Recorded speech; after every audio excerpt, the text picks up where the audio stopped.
Yesterday, after I got the studs pressed and Loctited in place, I gave these a paint touch-up. I still need to pull the tape off the studs. I also taped up around where the bearing goes on the inside, and I painted the rear axle back plates as well. I think I've run out of paint now, and everybody seems to have run out of stock just at the moment, so I'm waiting to get more, because I also want to paint the rear hubs, of course, down here. Another one of those little jobs I did has been slow improvements to my blasting cabinet. There's all sorts of videos about this stuff on YouTube, improvements people make, things like that. The biggest improvement to this one was seam sealing everything.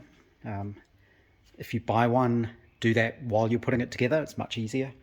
But before I did that, you'd get sand leaking out all over the place. You still do. It's a bit annoying. The design of the door here has these holes and things in it, which seems specifically designed to catch the sand so that when you open the door, it all just falls out. Just enough to make a mess. But one big improvement I've just made to it is fitting one of these cheap Cyclone extractor things. So that's this white piece. They are ridiculously cheap. I think it was $20, something like that. So you can find these on AliExpress pretty easily. I got this one through Trade Me, delivered within a couple of days, which was really good. It comes with some interesting instructions, but let's see, it kind of goes through it. Basically, the way this works is, I'll move my little vacuum cleaner. What you get is this white thing, and there's a little coupler inside there. And previously I had this plumbing adapter. It's like a rubber adapter to go from one pipe size to another, and that's what I used on the outlet of the sandblasting cabinet to fit my vacuum cleaner hose. So all I did was fit that to the top of the Cyclone unit, and this is all just there's a piece of PVC pipe in there just to adapt from this to the inside of that.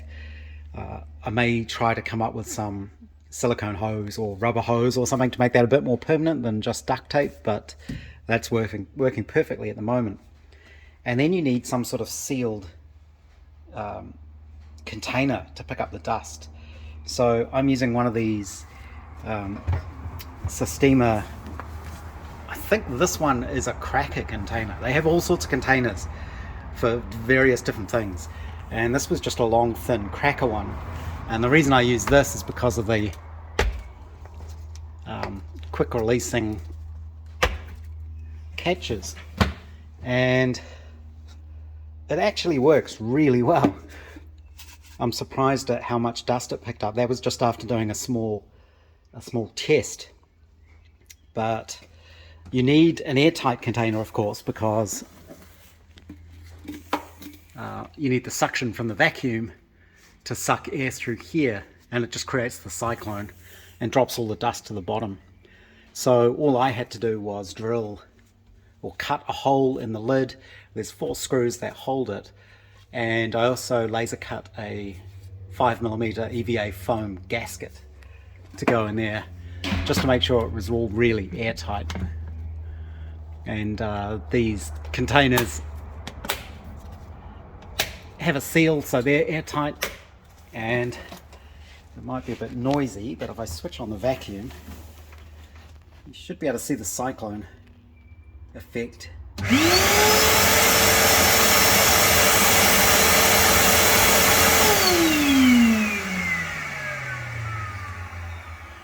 So hopefully that's going to help save my vacuum cleaner filters.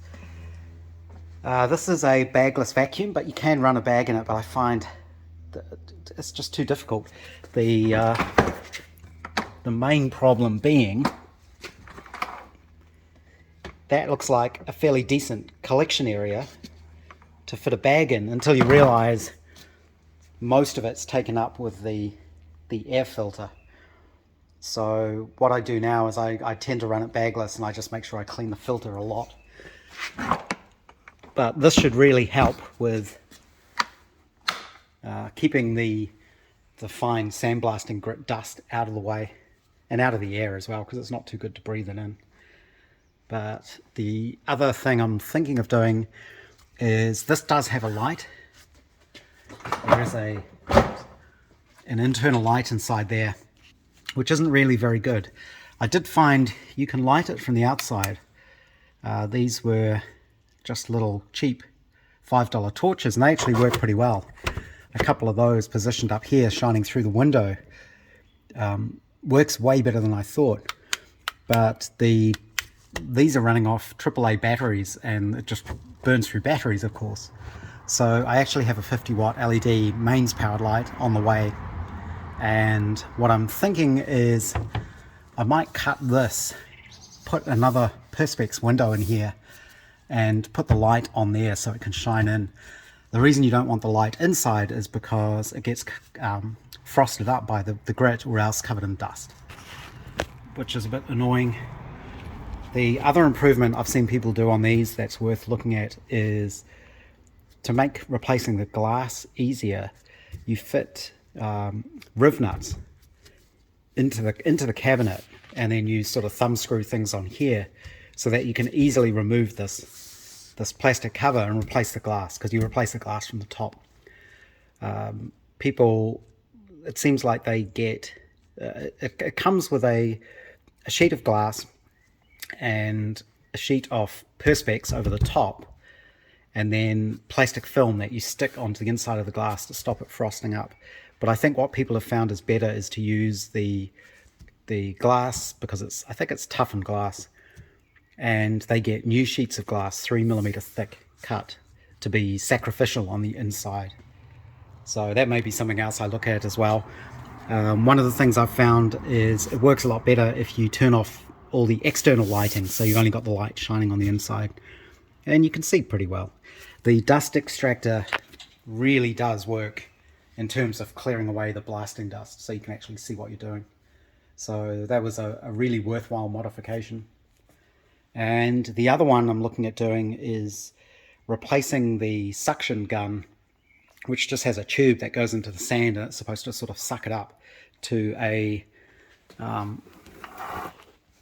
actually I think that's a siphon gun, but make it more a direct feed. And what you do is you build a valve that sits on the bottom there that funnels the sand down, and it has a sort of air bleed on the top of it, so it mixes air in, and you just suck that straight up into the base of the gun.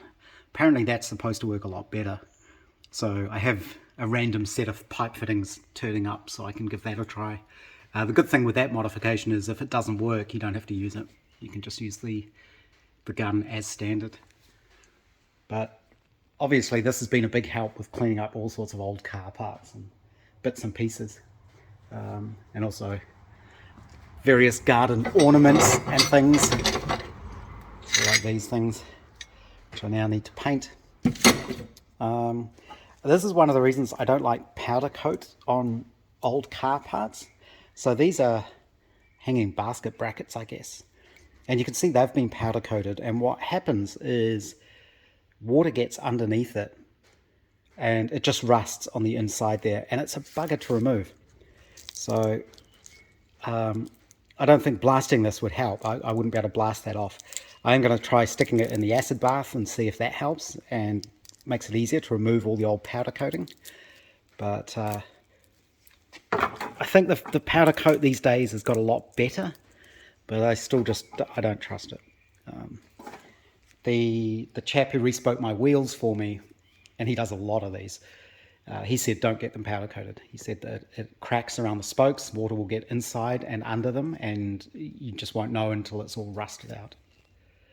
So lots of little jobs, little bits and pieces to do, which is all good fun. I was really hoping to get the front hubs on the car today and actually get it sitting on its front wheels. Even though I don't have all the brake components yet, I can add those later. It's the getting the hubs on the stub axles that's important. And I've been held up by the stupidest thing. These bearings are open bearings, so they need packing with grease. And it turns out I don't have any grease. And the reason that's particularly annoying is because we went out this morning and I actually went to the car parts store to get a little foot pump for our bicycles. And I could have got some then, but I didn't know I didn't have any. So I'm either going to have to pop out tomorrow and get some, or order some online. And then I can pack these bearings and get these all assembled. So the way this works, the way it goes together is, this is the star backplate with the leather seal around there. That bearing will go on there, and then it's done up with this large nut. I don't think there's a washer. I haven't seen any washers that go between them. I believe that does just go on there, like that. I should check that just to make sure, but I looked in the parts book and I looked on the spares site, and I'm pretty sure there isn't anything under that. This has slots for a pin, cotter pin through there, so that holds that rear bearing in place.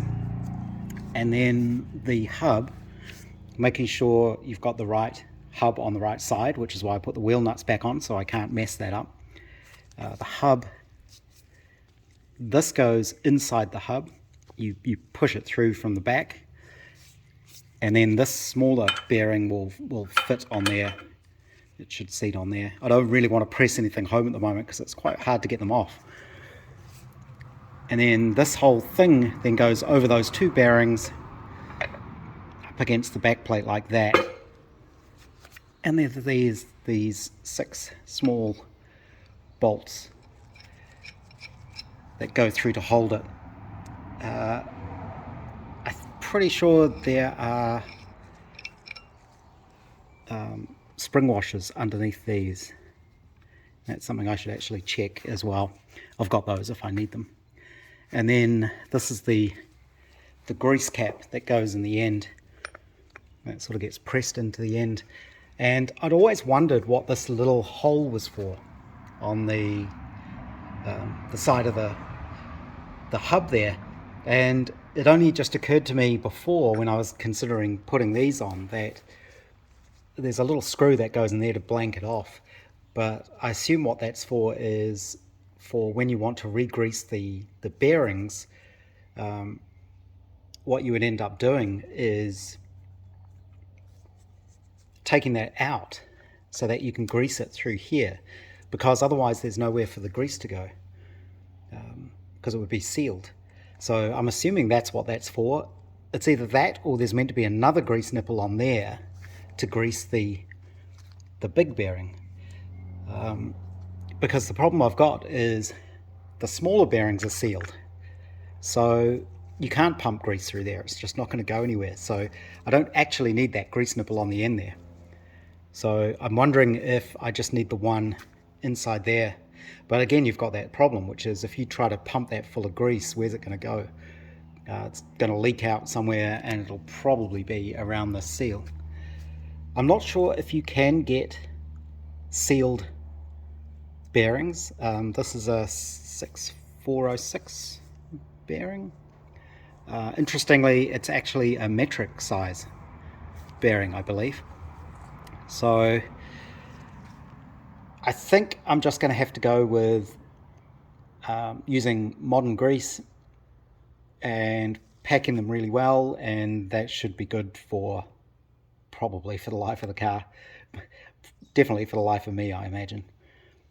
So I'll probably remove that grease nipple, because having that there with the sealed bearing in the end means if I did try to grease it, all I'm going to do is pop the cap off, probably. Well, that might be a good way to get the cap off if I ever need to. So unfortunately, I didn't quite get to where I was hoping to get to, but I've got all the parts I need apart from the grease, so I should be able to do that during the week. The one last tiny job for today, since I can't get the front wheels on, was These are the front hub paper gaskets. I made a copy of that. I did a CAD drawing of that so I can laser cut my own if I need to in the future. I just cut two as an example. Once I've got the model, it's pretty easy to cut them out of ordinary gasket paper.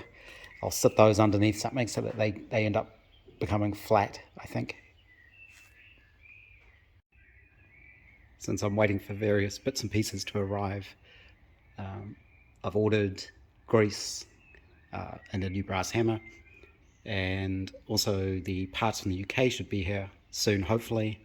And tomorrow I'm going to be speaking to an expert in the club about the pinion gear and how all of that goes together.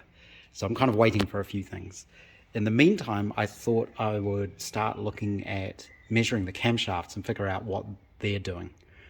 So I laser cut this degree wheel and laser etched the marks, and I just machined up a little plastic plug that pushes into the end of the lathe. And so now this rotates when I rotate the camshaft.